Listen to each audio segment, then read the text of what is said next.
नमस्कार विद्यार्थियों, एक बार पुनः आप सभी का हार्दिक स्वागत, हार्दिक अभिनंदन।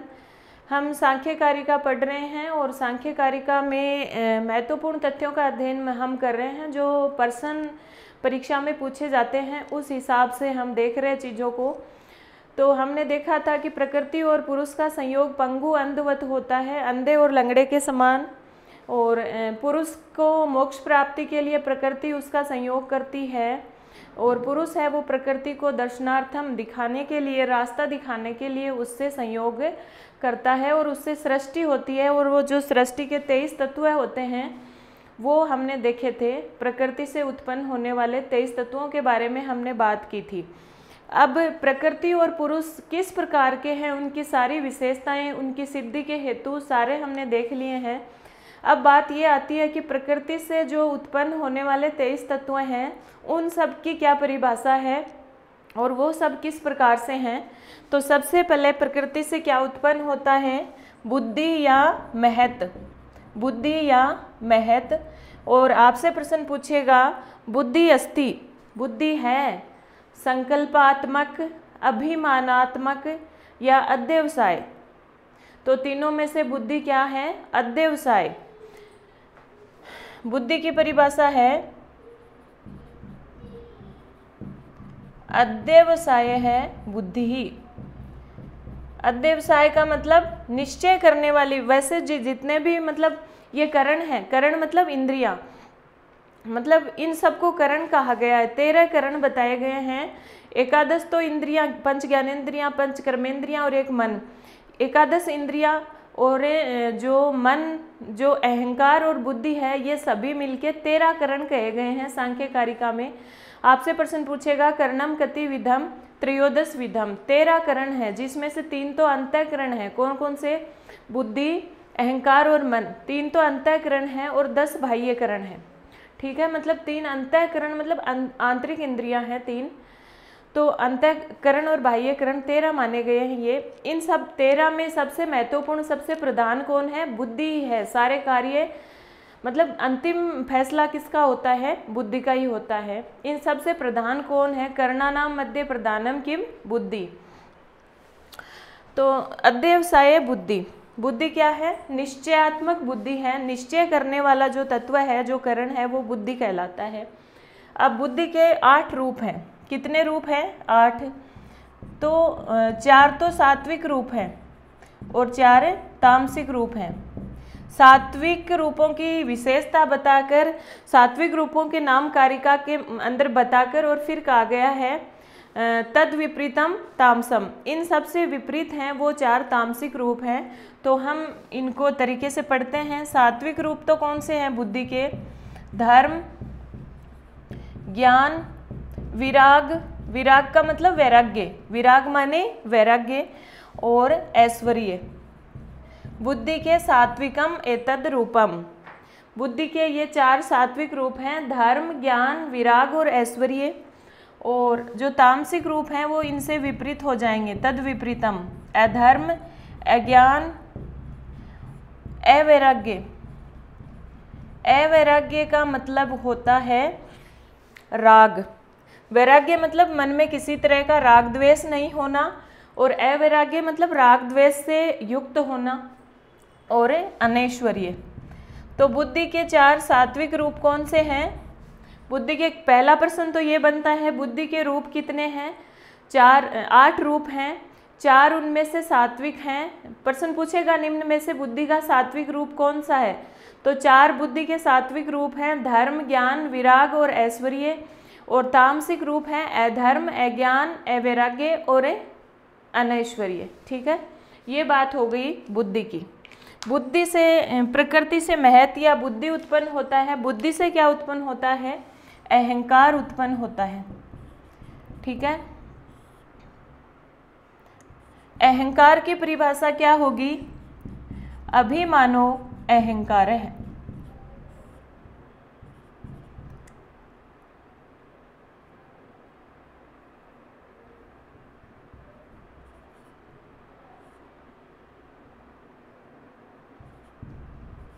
अभिमानो अहंकार है।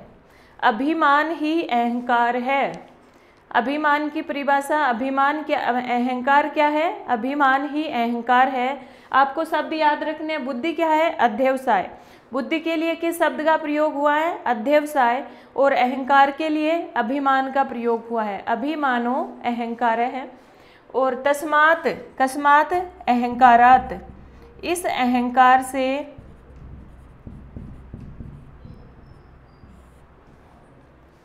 अहंकार से कितनी प्रकार की सृष्टि होती है, ऐसा पूछा जाता है। अहंकार से देखो वैसे तो 11 मतलब 16 सभी मिलाकर 16 तत्व उत्पन्न होते हैं। एकादश इंद्रिय और 5 तन्मात्रा, 5 ज्ञानेन्द्रिया, 5 कर्मेंद्रिया, मन और 5 तन्मात्रा सभी अहंकार से उत्पन्न हुए हैं, आपने देखा है। लेकिन इसमें पूछा है कि अहंकार से कितने सर्ग होते हैं, अहंकार से कितने प्रकार के सर्ग होते हैं? तो 2 प्रकार के सर्ग होते हैं। द्विविध सर्ग है।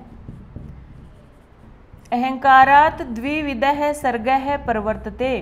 अहंकार से 2 प्रकार की सृष्टि उत्पन्न होती है।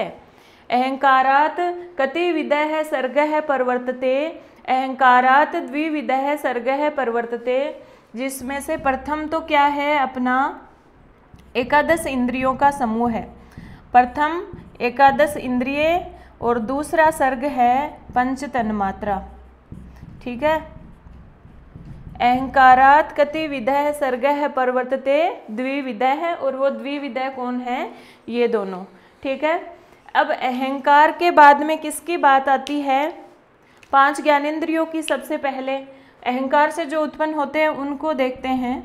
तो जो 5 ज्ञानेंद्रियां हैं उनको कहा गया है बुद्धि इंद्रियाणि। आपसे प्रश्न पूछेगा बुद्धि इंद्रियाणि कति? तो बुद्धि इंद्रियाणि 5, बुद्धि इंद्रियाणि 5, बुद्धि इंद्रियाणि कति? 5। और वो 5 कौन से हैं? हमारा चक्षु, श्रोत्र, घ्राण, जीवा या रसना और त्वक। ये 5 क्या है? बुद्धि इंद्रियाणि है।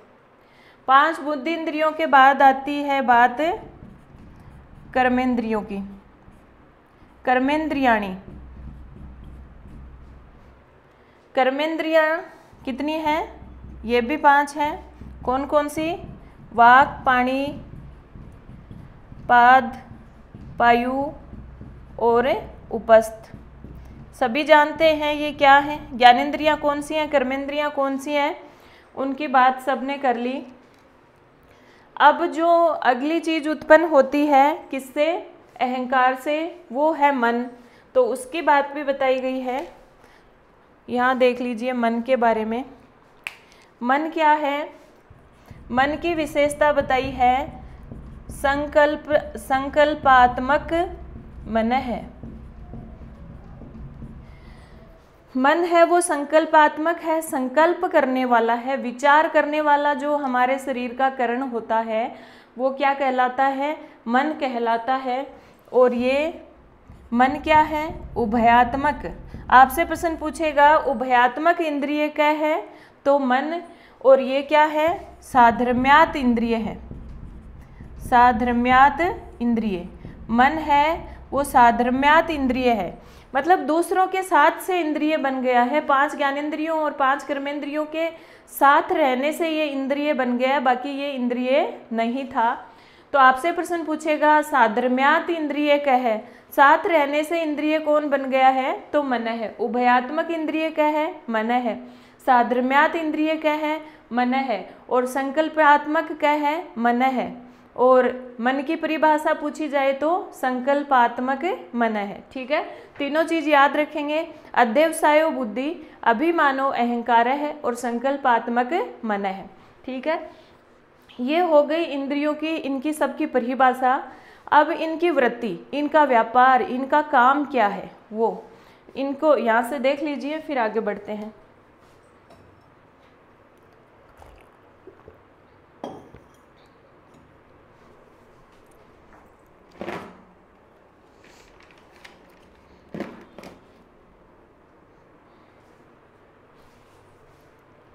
देखो यहाँ से अहंकार की जो बात यहाँ से हमने करी है, अहंकार के 3 प्रकार हैं, उनको भी देख लेते हैं साथ के साथ यहीं पे।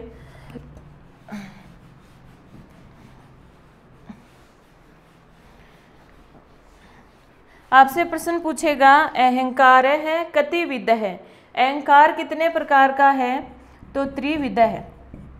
अहंकार 3 प्रकार का है। पहला है विकृत अहंकार, दूसरा है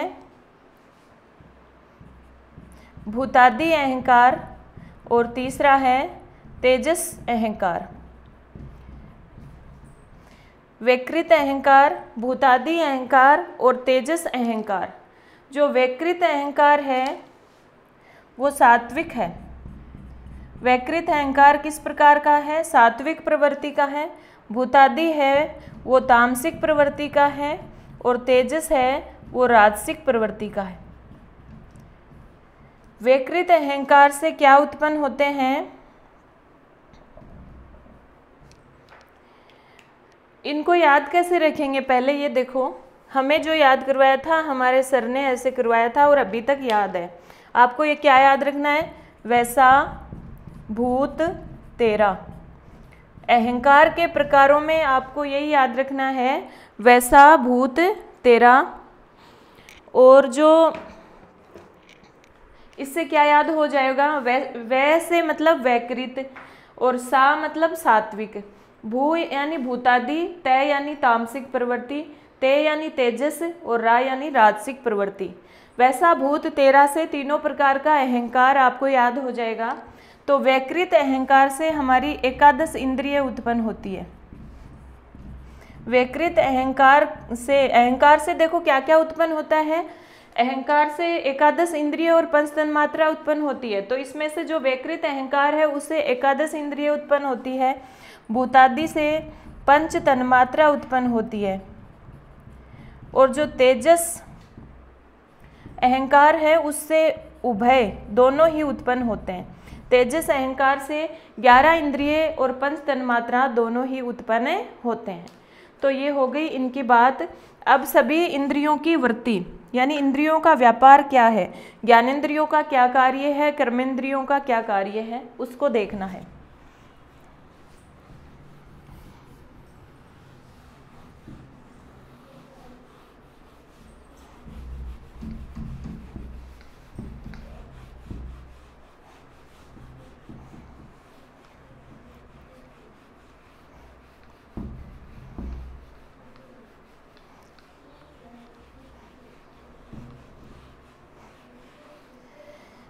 देखो उन्होंने कारिका में लिखा है पंचानाम वृत्ति, यानी इनमें से 5 की वृत्ति तो ये है। तो उस पंचानाम का मतलब है सबसे पहले वो ज्ञानेंद्रियों की वृत्ति, ज्ञानेंद्रियों का कार्य बता रहे हैं।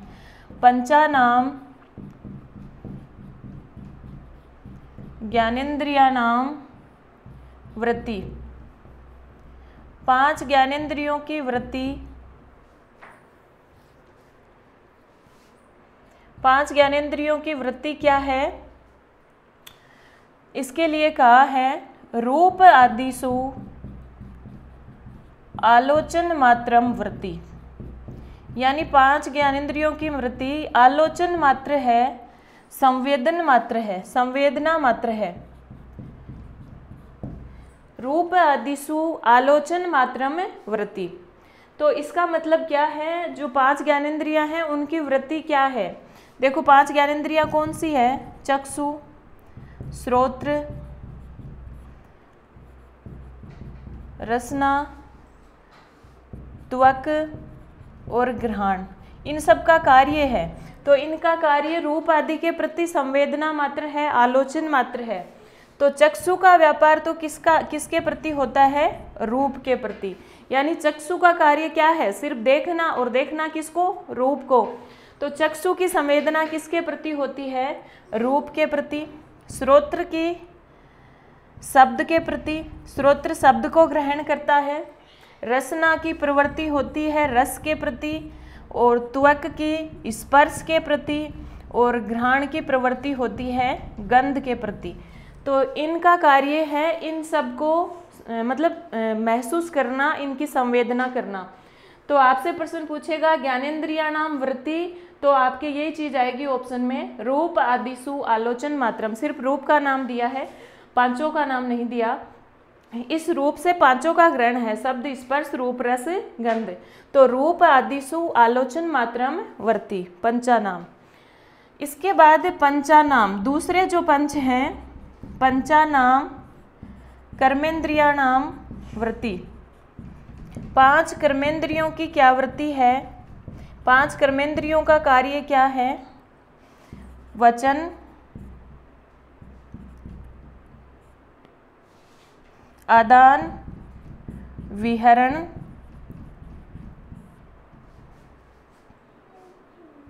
उत्सर्ग और नंदा।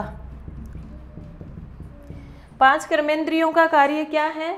वचन, आदान, वचन यानी बोलना, आदान मतलब आदान प्रदान करना, लेना देना, विहरण यानी चलना फिरना, और उत्सर्ग का मतलब उत्सर्ग करना, अनावश्यक जो वस्तुएं हैं उनको शरीर से बाहर निकालना, और नंदा यानी आनंद प्राप्त करना। तो हमारा जो वाक है, वाणी है, उसका कार्य है वचन, पाणी का कार्य है, हाथ का कार्य है लेन देन, पाद का पैरों का कार्य है विहरण, और पायु का कार्य है उत्सर्ग, और उपस्थ का कार्य है नंदा आनंद प्राप्त करना। तो कर्मेंद्रियों के कार्य ये हैं, वचन, आदान, विहरण, उत्सर्ग और नंदा। ठीक है, ये ज्ञानेंद्रियों के कार्य हो गए, कर्मेंद्रियों के कार्य हो गए। फिर आगे क्या है देखिए,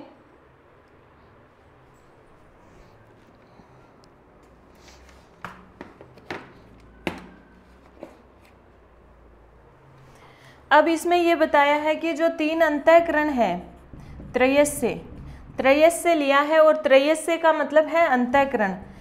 देखो, करण त्रयोदश विधम, करण 13 है, उनमें से अंतःकरण 3 है। कौन? बुद्धि, मन और अहंकार, और 10 है वो बाह्यकरण है, 5 ज्ञानेंद्रियां और 5 कर्मेंद्रियां। इसका मतलब ये है कि अंतःकरण है वो हमारे आंतरिक विषयों का ज्ञान प्राप्त करते हैं, बाह्यकरण है वो बाह्य विषयों के ज्ञान की प्राप्ति कराते हैं। तो त्रयस्य अंतःकरणस्य, तीनों जो अंतःकरण है इनकी असामान्य वृत्ति। आपसे प्रश्न पूछेगा तीनों अंतःकरणों का असामान्य व्यापार क्या है? क्योंकि अंतःकरणों का क्या कार्य है वो इसमें नहीं बताया ना, सिर्फ ज्ञानेंद्रियों और कर्मेंद्रियों के बारे में ही बताया।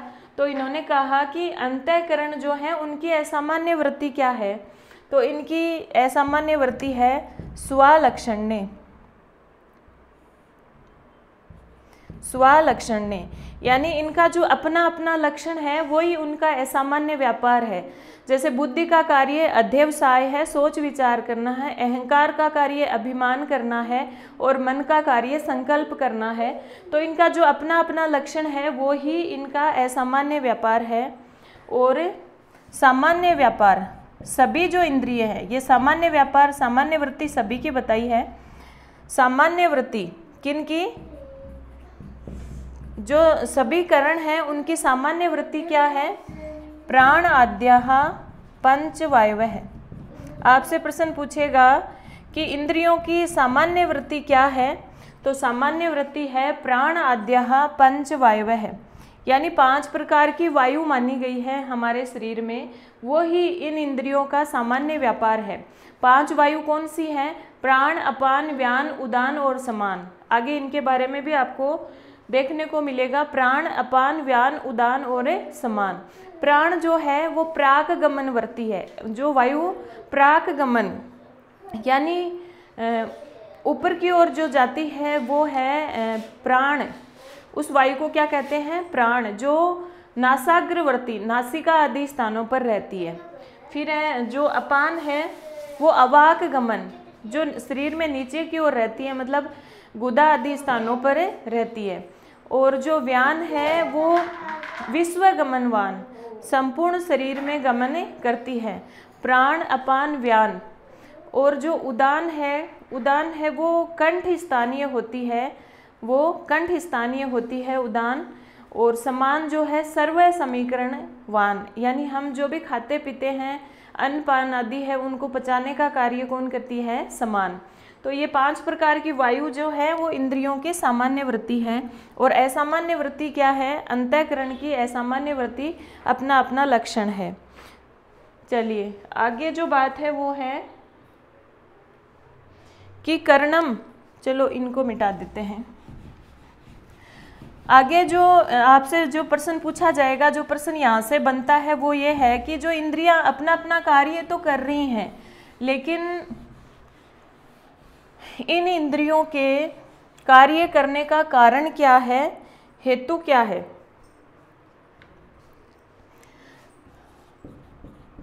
कर्णम वृत्तिम हेतु, इन इंद्रियों की वृत्ति का हेतु क्या है? तो हेतु पुरुषार्थ एवं हेतु, इनका कार्य करने का कारण पुरुषार्थ एवं ही है, अन्य कोई भी नहीं है। अन्य कोई ईश्वर आदि शक्ति के द्वारा इनको नहीं कार्य करवाया जाता। सभी जो इंद्रियां हैं, पुरुषार्थ का मतलब पुरुष के लिए मोक्ष प्राप्ति के लिए ही ये कार्य करती हैं। तो आपसे प्रश्न पूछेगा कि जो भी करण है, जो भी इंद्रियां हैं, उनकी वृत्ति का हेतु क्या है? तो हेतु पुरुषार्थ है। इतनी सी बात यहाँ से याद रखना है। आपको सिर्फ पुरुषार्थ का नाम याद रखना है, क्योंकि वो जैसे इंद्रियों के काम करने का कारण क्या है, इंद्रियों के व्यापार का कारण क्या है, उसमें कैवल्य दे देगा, मोक्ष दे देगा, ईश्वर दे देगा, पुरुष दे देगा। तो इसमें कार्य करने का कारण है पुरुषार्थ। इंद्रियां अपना अपना कार्य पुरुषार्थ के लिए ही करती हैं। ठीक है।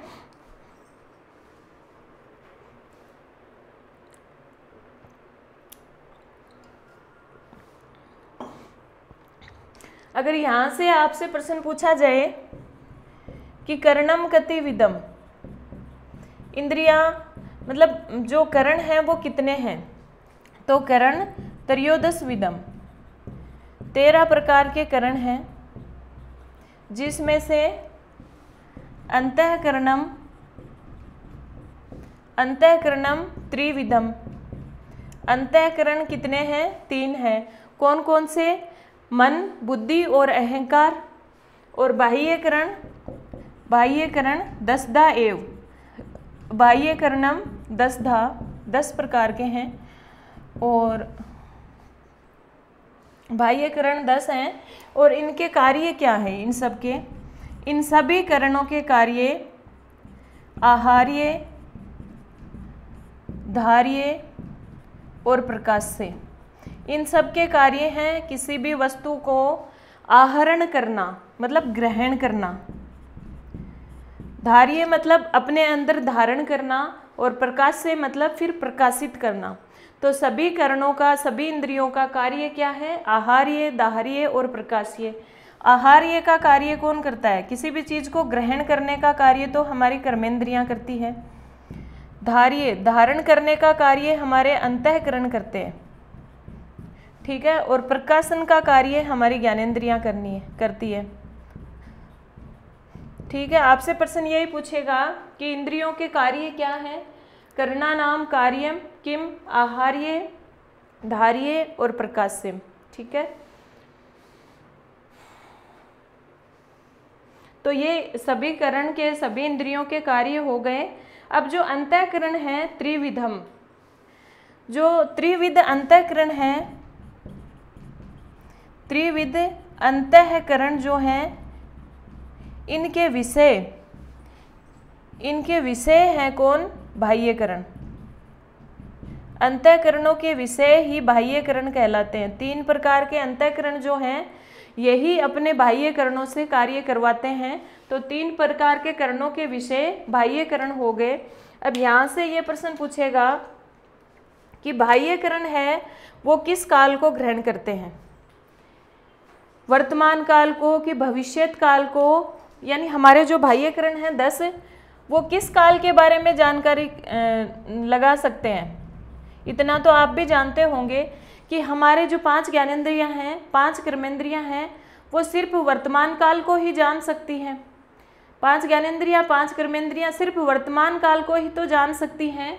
तो बाह्यकरणम सांप्रतम कालम ग्राहकम, हमारी जो बाह्य इंद्रियां हैं वो सिर्फ सांप्रतम कालम ग्राह्यम, सिर्फ वर्तमान काल को ही जान सकती हैं, समझ सकती हैं, ग्रहण कर सकती हैं। लेकिन अंतःकरण किसको ग्रहण कर सकते हैं? हमारे मन, बुद्धि और अहंकार है।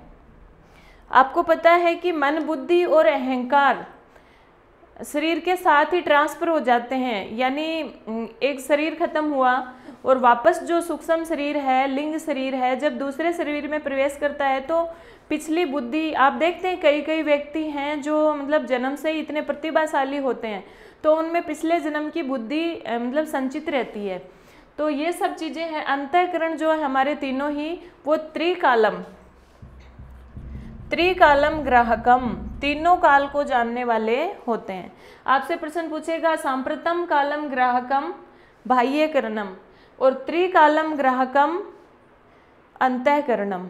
ठीक है, यही प्रश्न यहाँ से इम्पोर्टेंट बनता है। जिस कारिका में जो प्रश्न बनता है मैंने वही लाइन उठा करके आपको बताई है, इसके अलावा बहुत ज़्यादा हम नहीं पढ़ रहे हैं, क्योंकि जो अगर पूरी कारिका पढ़ते हैं तो वो विस्तृत अध्ययन हो जाता है। एक बार पढ़ने के बाद में अगर इन चीज़ों को अपन देखते हैं, इनके नोट्स बनाते हैं तो हमारे प्रश्न गलत नहीं होते, और बार बार बस पुस्तक को पढ़ते जाते हैं तो सब कुछ वो गोलमोल हो जाता है। तो ऐसे प्रश्न निकालने सीखने चाहिए। आप भले ही कोई भी पुस्तक पढ़ रहे हो, साथ के साथ ऐसे तथ्यों को बनाइए, बस जो प्रश्न पढ़ना हो वही, ताकि परीक्षा के समय हम उन्हीं को रिवाइज कर सकें। पूरी पुस्तक हमें नहीं पढ़नी पड़े, चाहे वो फिर मनुस्मृति हो, चाहे याज्ञवल्क्य स्मृति हो, कोई भी पुस्तक हो। मैं ऐसा ही करती हूँ हर पुस्तक के साथ कि बस 4-5 पेज में उसका निचोड़ निकाल लिया, फिर उनको पढ़ते रहो।